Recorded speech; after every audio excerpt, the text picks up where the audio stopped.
En la madrugada del 4 de mayo de 1982, solo 2 días después del hundimiento del Ara Belgrano, 10 aviones de combate Mirage M5P y un L-100, pertenecientes a la Fuerza Armada del Perú, alzaron vuelo desde la base de La Joya. Poco después, se sumaron equipamiento y armamento como tanques de combustible, bombas, municiones y misiles. El destino: Argentina. La razón: ayudar al país vecino en la Guerra de Malvinas. Esta operación militar fue altamente secreta. Ni siquiera las familias de los pilotos sabían que estaban volando hacia tierras argentinas y que hasta incluso podrían encontrarse luchando en un conflicto bélico armado como el que se desenvolvía en las islas del Atlántico Sur. Al mismo tiempo, las aeronaves volaron a una altura extrema para evitar los radares de Chile y Bolivia. Estas precauciones fueron absolutamente necesarias, dado que de haber salido a la luz la intervención peruana, estos se verían involucrados en el conflicto y es posible que Gran Bretaña les hubiera declarado la guerra. Pero ¿cómo fue el vuelo secreto de los pilotos peruanos para ayudar a Argentina en la contienda contra los británicos? ¿Llegaron ellos o sus armas a participar del combate? No te muevas de tu pantalla porque en los próximos minutos te contaremos todo sobre la participación de Perú durante la Guerra de Malvinas. ¿Estás listo? Pues entonces prepárate para viajar en el tiempo.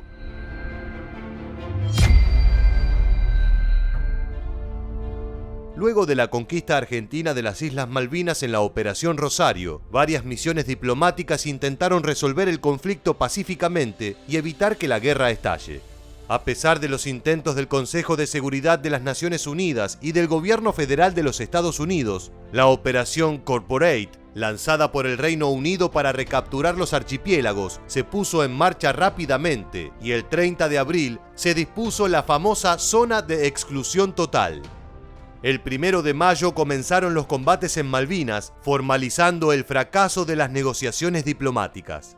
Sin embargo, el presidente del Perú de ese momento, Fernando Belaúnde Terry, realizó una nueva propuesta de paz para el 2 de mayo, intentando detener la explosión de la guerra antes de que sea demasiado tarde.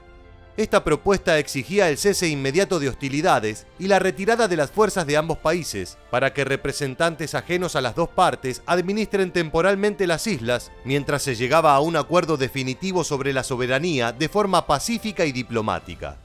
Se cree que el gobierno de facto argentino estaba dispuesto a aceptar ese trato, pero ya era demasiado tarde. Ese mismo día, a las 17 horas, el submarino nuclear británico HMS Conqueror hundió el crucero Ara General Belgrano, causando la muerte de 323 argentinos. Las esperanzas de una solución pacífica se esfumaron en ese mismo instante. Si bien el gobierno británico se justificó sosteniendo que la propuesta de paz peruana llegó a Londres luego de aprobar el ataque al buque argentino, ya no había vuelta atrás. La guerra había estallado. Desde el comienzo de las hostilidades, o incluso desde antes, la superioridad militar británica era evidente. Esto se veía en todas las ramas del ejército, pero la principal preocupación de las autoridades argentinas eran los famosos Sea Harrier. Estos aviones de despegue y aterrizaje vertical eran en el momento las naves más poderosas y modernas del mundo, infinitamente superiores a la flota argentina, conformada por aeronaves más viejas, muchas de las cuales no se encontraban en estado óptimo.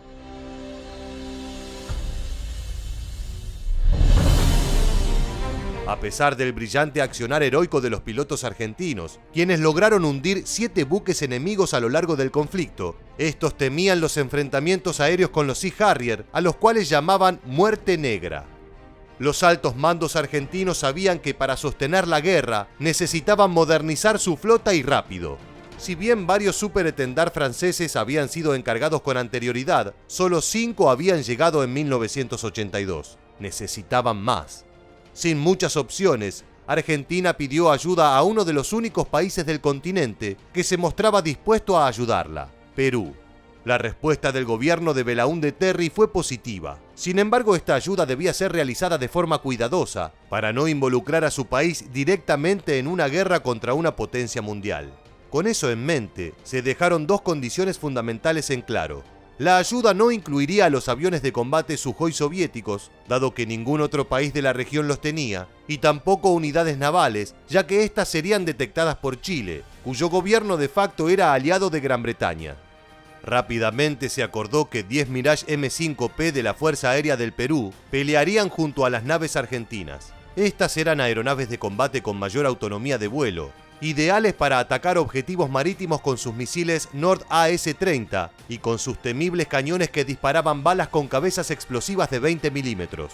A pesar de que habían llegado a Perú en 1968, estas estaban en perfectas condiciones, ya que no contaban con muchas horas de vuelo. Los Mirage serían acompañados por una nave madrina, un L-100, similar a los Hércules, que llevaría a los técnicos y mecánicos de aviación peruanos, además de equipos de mantenimiento. Finalmente, la madrugada del 4 de mayo, estas partieron de La Joya en Arequipa hacia la base argentina en Tandil. Varias precauciones se tomaron para mantener la operación secreta. Por un lado, la insignia, bandera y matrícula peruana de cada una de las aeronaves fue reemplazada por los emblemas celeste y blanco argentinos. Por otro lado, hasta llegar a la escala pactada en Jujuy, los aviones debieron volar por encima de los 33.000 pies de altura, a una velocidad promedio de 800 a 900 km por hora, en un riesgoso vuelo silencioso con los equipos de radio apagados, de forma de evitar ser detectados por radares bolivianos y especialmente chilenos. Al llegar a Tandil, los pilotos peruanos fueron recibidos alegremente por sus pares argentinos, quienes entendieron el sacrificio y el riesgo que estos tomaban solo al estar ahí. Eso no fue todo, ya que poco después Perú también mandó tanques de combustible que resultaron fundamentales para la Fuerza Aérea Argentina, además de munición, bombas y especialmente 30 misiles AS-30 aire-tierra. Incluso compraron repuestos para aviones argentinos en Israel, aliado de Estados Unidos y por consiguiente de Gran Bretaña, que no se los hubiese vendido directamente a Argentina. De la misma forma intentaron adquirir misiles Exocet para los Super-Etendard argentinos, los cuales habían logrado hundir el destructor británico HMS Sheffield el mismo 4 de mayo. Sin embargo, estos fueron retenidos en puertos franceses debido a la correcta sospecha de que no serían realmente para los compradores peruanos, sino para Argentina. Los pilotos y técnicos de Perú capacitaron a sus colegas argentinos sobre el uso de las aeronaves y de los misiles durante varios días. Cuando esta capacitación terminó y los M5P se encontraban listos para entrar en combate, la guerra ya estaba terminando. Finalmente, estos no fueron usados. En cuanto a los misiles, hay distintas fuentes que aseguran que tampoco se utilizaron y que si lo fueron, fue con poca suerte, dado la falta de instrucción práctica. De cualquier manera, Argentina se rindió el 14 de junio y la Guerra de Malvinas terminó. A pesar de que los M5P no llegaron a volar sobre las islas, la solidaridad y el apoyo de Perú durante el conflicto no fueron olvidados por el pueblo argentino y en 2019 los militares peruanos participantes de la secreta operación resultaron condecorados en la Embajada de Argentina por su compromiso y valentía.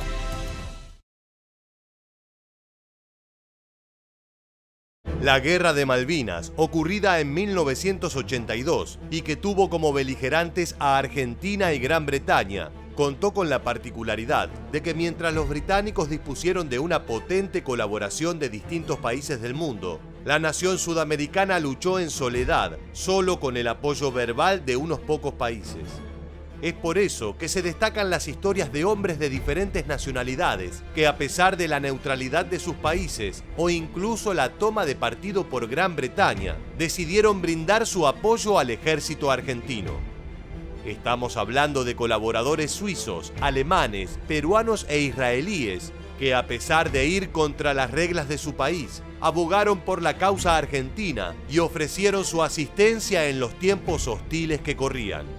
Sin embargo, más allá del enorme beneficio que implicaron estos favores, Argentina tuvo que rechazar varias ofertas o incluso interrumpir repentinamente las tareas de los ayudantes, ya que si se descubría la ayuda recibida, las consecuencias podían ser trágicas. Con envíos de aviones, armamentos y el ofrecimiento de pilotar aeronaves dentro de Malvinas, son muchas las historias que revelan a estos valientes hombres que buscaron luchar por una arriesgada causa, a pesar de que sus países no los autorizaban a hacerlo. Entonces, ¿Quiénes fueron los colaboradores extranjeros de Argentina en Malvinas? ¿Y qué actividades hicieron para que sea tan notable su participación? No te muevas de tu pantalla, porque en los próximos minutos te contaremos todo acerca de la ayuda internacional en Malvinas y la osadía de los efectivos que estaban dispuestos a poner su vida en riesgo a causa de un objetivo ajeno. ¿Estás listo? Pues entonces, prepárate para viajar en el tiempo. Es sabido que en la Guerra de Malvinas de 1982, Gran Bretaña contó con el apoyo de países tanto europeos como de América. Muchas fueron las naciones que se acoplaron al bloqueo de la compra de infraestructura militar por parte de Argentina, e incluso Estados Unidos le ofreció a Inglaterra una gran cantidad de armamento. También contó con bases o el permiso para trasladarse por aire en países como Brasil, Uruguay y Chile. Argentina, por su lado, solo tuvo apoyo moral de países como Venezuela y Panamá, y también contó con la solidaridad de Perú. Es por eso que algunas historias que salieron a la luz sorprendieron a propios y ajenos, ya que revelaron que algunos individuos independientes decidieron ofrecer asistencia al país sudamericano. A continuación, conoceremos algunos de los casos más emblemáticos. Alemania fue uno de los países que, junto a los restantes integrantes de la Comunidad Económica Europea, participaron del bloqueo armamentístico establecido por Inglaterra. Por eso mismo fue sorprendente la decisión del ingeniero alemán Manfred Jentges, perteneciente a la firma franco-germana Euromissile. Mientras se encontraba de vacaciones en la ciudad balnearia de Mar del Plata, en Argentina, Jentges recibió una invitación a visitar las estaciones de misiles Roland, ubicadas en las Islas Malvinas. El objetivo argentino era obtener ayuda en el suministro de los dispositivos, proveniente de alguien con experiencia en la materia. Luego de algunos días, el ingeniero aceptó y emprendió el viaje hasta las islas, a escondidas de su empresa y el gobierno alemán. Carlos Regalini, por entonces teniente primero del ejército argentino y jefe de la batería del Gada Mixto 602, declaró que la empresa no lo mandó, sino que dejó a su criterio si quería ir y él, por su cuenta y bajo su propio riesgo, viajó voluntariamente. A su vez agregó, teníamos un problema con el grupo electrógeno del sistema de misiles. Se había roto una tarjeta y él vino a repararla. Su ayuda fue más que importante. Durante 2 jornadas el ingeniero colaboró con Argentina sobre este desperfecto y ayudó a arreglar otros desajustes técnicos.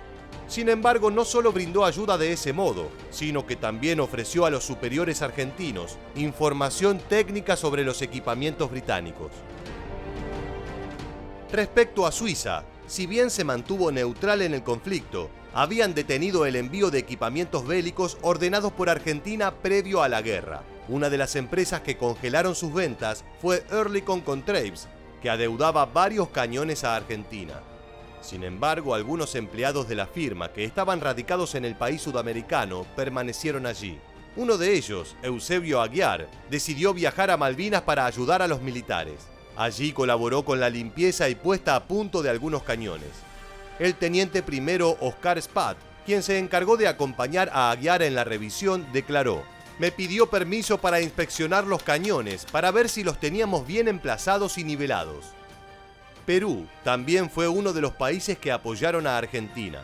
Si bien comenzó como mediador entre ambos bandos, luego del hundimiento del crucero General Belgrano, decidió asistir a su par sudamericano. Perú colaboró enviando armamentos y oficiales especialistas de artillería para entrenar a los argentinos. Su primera intervención fue el 6 de mayo de 1982, cuando envió una aeronave C-130 equipada con munición, cohetes y misiles, entre los que se encontraban varios lanzadores portátiles tierra-aire SA-7 Estrela II soviéticos. 2 oficiales capacitaron a sus colegas en el uso de la maquinaria. Posteriormente, uno de ellos solicitó cruzar a Malvinas para combatir contra los ingleses, pero su pedido fue rechazado. Estaba totalmente consustanciado con el tema, quería cruzar a las islas. Hasta lo tenían que controlar para que no subiera a un Hércules, recuerda el brigadier James Ugarte. Por último mencionaremos el caso de Israel, que se mantuvo al margen del conflicto, pero abrió un canal de suministro de armamentos durante el transcurso de la guerra. Fue así que 2 técnicos, Yoram Guidot e Ika, emprendieron viaje a Argentina. Israel envió un equipo descifrado SEC-23 Tadran con el fin de que los británicos no pudieran interferir las llamadas entre Malvinas, Buenos Aires y la ciudad de Comodoro Rivadavia. Ambos efectivos tardaron bastante tiempo en regresar de la capital argentina, e incluso Guidot siguió allí hasta 10 días antes de la rendición, con el objetivo de combatir contra los ingleses. Estaba bien que peleara una guerra que fuera suya, pero esta no lo era. No me quiero imaginar qué hubiera pasado si tomaban como prisionero de guerra a un israelí, declaró Israel Lorenstein, vendedor de la fábrica militar ISREC Argentina, representante de los fabricantes de armas israelíes en Argentina. Hemos narrado las historias de quienes sí pudieron participar, pero hay algunos relatos que mencionan que ciertas ayudas fueron descartadas, tales como la del israelí Shlomo Erez, que quería luchar contra los ingleses que habían matado a su familia, o varios pilotos peruanos que querían ser ellos mismos quienes manejaran los Mirage cedidos por el ejército de Perú. Por último, es importante aclarar que ninguno de los colaboradores mencionados ha sido nombrado veterano de guerra en Malvinas, aunque acaso les corresponda el título. Según la legislación argentina, solo podía ser nombrado de ese modo todo aquel personal de oficiales, suboficiales y soldados de las Fuerzas Armadas y de Seguridad que hayan participado en las acciones bélicas llevadas a cabo en las jurisdicciones de TOM y del TOAS, y civiles que se encontraban cumpliendo funciones de servicio y o apoyo en donde se desarrollaran las acciones. Cuando se habla de la Guerra de Malvinas, siempre se hace referencia, por supuesto, a los soldados ingleses y argentinos. De un lado, combatientes que estaban a priori mejor preparados. Del otro, una fuerza integrada en gran parte por jóvenes conscriptos. Se suele mencionar el conflicto político entre Leopoldo Galtieri y Margaret Thatcher, o el duelo aéreo entre los cazas Sea Harrier británicos y los Mirage 3 de la Fuerza Aérea Argentina. Pero como en toda guerra hay cuestiones de las que no se habla tanto por intereses de algunas de las partes o por lo que fuera. Nos referimos a los mitos, verdades a medias, rumores, temas que en su momento llegaron a las páginas de los diarios y que varios años después casi no se comentan. Uno de ellos es la supuesta presencia de soldados estadounidenses, de mercenarios, que lucharon contra los ingleses en favor de Argentina. Algo de lo que, como te podrás imaginar, hay versiones de todo tipo. Lo que sí es cierto, al menos, es que hubo combatientes británicos que afirmaron en aquella época haber capturado a francotiradores norteamericanos. Pero ¿qué sucedió luego con estas afirmaciones? ¿Es verdad que mercenarios estadounidenses lucharon junto a los argentinos? ¿Cuál fue la respuesta oficial? Si quieres conocer la respuesta a todos estos interrogantes, quédate con nosotros y acompáñanos a explorar una de las polémicas curiosidades que ha dejado la Guerra de Malvinas. Incógnitas que nos llevarán hasta las mismísimas puertas de Scotland Yard. ¿Estás listo? Pues entonces, prepárate para viajar en el tiempo. Domingo 22 de agosto de 1982. En la tapa del histórico periódico británico The Observer hay una nota que llama la atención. Su título: Tropas de las Falklands vieron francotiradores estadounidenses. De acuerdo al diario, un paracaidista británico afirmó que entre los soldados capturados luego de la batalla de Monte London había varios norteamericanos. Las declaraciones pertenecientes al soldado raso Jeffrey Logan, de 20 años, integrante de la compañía B del tercer regimiento de paracaidistas, fueron aún más específicas. Dijo que muchos argentinos emprendieron la retirada cuando se produjo la avanzada final británica sobre el Monte London, pero que 2 snipers continuaron disparando hasta ser sobrepasados. Ambos vestían uniformes argentinos, pero hablaban un perfecto inglés con acento norteamericano e incluso poseían avanzados rifles de fabricación estadounidense. Nunca se supo más nada sobre qué había sucedido con ellos. Esa es tan solo una de las tantas versiones que existen de combatientes ingleses que aseveran haberse encontrado con sus pares estadounidenses peleando para el lado argentino. En el libro Excursión al infierno, del soldado de primera clase Vincent Bramley, este afirma que no solamente hay testimonios sobre la presencia y captura de efectivos estadounidenses en la Guerra de Malvinas, sino que también sobre su posterior fusilamiento. De acuerdo al relato de Bramley, las órdenes en su momento fueron de eliminar a los mercenarios y no dejar ni rastro de ellos, para no poner en aprietos al presidente de Estados Unidos, Ronald Reagan, y su postura diplomática pro-Inglaterra. Una tercera versión es la del historiador militar británico Ricky Phillips, quien ha afirmado públicamente que conoció a 2 veteranos marines norteamericanos, quienes le confirmaron que habían luchado como mercenarios en la batalla del Monte Tumbledown a favor de los argentinos. Según sus palabras, al ser identificados como estadounidenses, los soldados escoceses que los capturaron les salvaron la vida diciéndoles que tiraran sus pasaportes y se hicieran pasar por argentinos, porque había orden de ejecutar a los mercenarios yanquis. Pero ¿cuál fue la respuesta oficial en 1982 y en los años posteriores? Como podrás suponer, tanto desde el lado británico como estadounidense lo negaron todo. Es más, el lunes 23 de agosto de 1982, el propio Ministerio de Defensa de Estados Unidos emitió un comunicado en el que afirmaba lo siguiente: no tenemos conocimiento formal de un incidente de este tipo. Claramente, si hubiese ocurrido algo así, habríamos hecho algo. A esto, los funcionarios norteamericanos añadieron que en el Regimiento de Comandos de Asalto Aéreo 601 del Ejército Argentino había varios soldados que habían recibido educación estadounidense. Vale la pena agregar en este apartado que el gobierno del país sudamericano también negó rotundamente haber contratado mercenarios durante la guerra. Años después, en 1993, una comisión de investigación de Scotland Yard arribó a la Argentina para iniciar las investigaciones sobre las diversas acusaciones de crímenes de guerra ocurridos durante el conflicto. Es que además del tema de los fusilamientos a mercenarios estadounidenses, circularon otras varias versiones de ejecuciones a prisioneros de guerra argentinos. Por supuesto, la Scotland Yard nunca encontró nada y las mencionadas denuncias continúan aún hoy, inmersas en una nebulosa de la que no mucha gente quiere hablar. No obstante, para retornar al tema de la presencia de soldados norteamericanos en las Islas Malvinas, otra versión muy arraigada, aunque contraria a las ya mencionadas, es que simplemente eran argentinos que sabían hablar bien inglés, ya sea por haber tenido la oportunidad de vivir en Estados Unidos antes del conflicto o por diversas cuestiones similares. Esto les había inculcado el acento norteamericano al hablar inglés, que fue lo que terminó por sorprender a los británicos. De hecho, es sabido que el inglés es un idioma que se les enseña en el colegio militar a los oficiales argentinos, principalmente para facilitar su rendimiento en misiones y ejercicios internacionales. Algo que tiene mucha lógica, ya que de otra manera les sería imposible trabajar con fuerzas angloparlantes, limitándose enormemente su aprendizaje. Sin embargo, su instrucción fue implementada de forma sistemática en el país justo después de la Guerra de Malvinas, debido a las dificultades de comunicación lingüística que se presentaron en combate. A raíz de esto, podemos decir que el argumento de que eran soldados que sabían hablar bien inglés perdía un poco de su fuerza.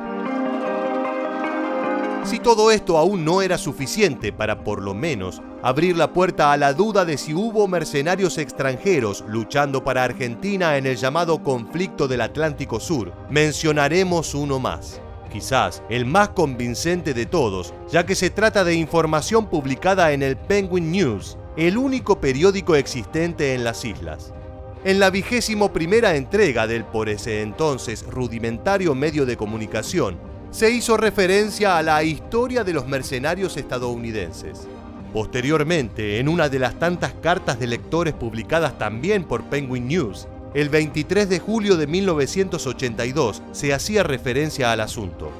En ella, Tim Miller, un Falklander o Kelper, residente en Dano's Head, West Falklands, declara haber sido ingresado al buque hospital británico Uganda luego de un bombardeo. Allí estuvo internado junto a varios paracaidistas ingleses heridos en la batalla del Monte London, y absolutamente todos le confirmaron la existencia de los mercenarios norteamericanos. Escribe Miller: luego de capturar London, se enteraron de que un par de esos mercenarios habían sido tomados prisioneros como prueba y de que el resto habían sido ejecutados al no estar protegidos bajo la Convención de Ginebra. Los mercenarios eran principalmente estadounidenses y alemanes. Acto seguido, el autor de la carta deja entrever la posibilidad de que, al no haber aparecido nada en los medios de esta situación, los mercenarios capturados como prueba habrían seguido el mismo destino que sus compañeros, para no avergonzar a Estados Unidos y a Europa. El propio editor del periódico añade luego que a él también le habían hablado de mercenarios capturados, pero en el Monte Harriet, mientras que había piedad para los argentinos. Quizás no había mucha simpatía por aquellos que solo mataban por grandes cantidades de dinero, concluye. Llegando al final del video te preguntamos, ¿conocías esta historia? ¿Piensas que es mito o realidad? Déjanos tu comentario en la bandeja aquí debajo y no olvides suscribirte y activar las notificaciones para conocer muchos más sucesos militares que dejaron su huella en la historia. Gracias y hasta el próximo video.